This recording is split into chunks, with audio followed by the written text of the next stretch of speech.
شب برات بخشش مانگنے کی رات، روزی مانگنے کی رات، مصیبتوں، بیماریوں، پریشانیوں سے، بے اولادیوں سے، اولاد کی نافرمانیوں سے نجات مانگنے کی رات۔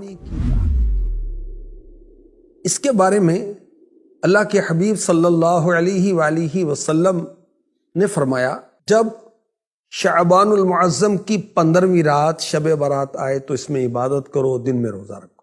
بے شک اللہ پاک اس رات سورج غروب ہوتے ہی آسمان دنیا کی طرف نزول رحمت فرماتا ہے اور ارشاد فرماتا ہے کوئی بخشش مانگنے والا میں اسے بخش دوں، ہے کوئی روزی مانگنے والا کہ اسے روزی دوں، ہے کوئی مصیبت میں مبتلا کہ اسے عافیت دوں، ہے کوئی ایسا یہاں تک کہ فجر کا وقت شروع ہو جاتا ہے۔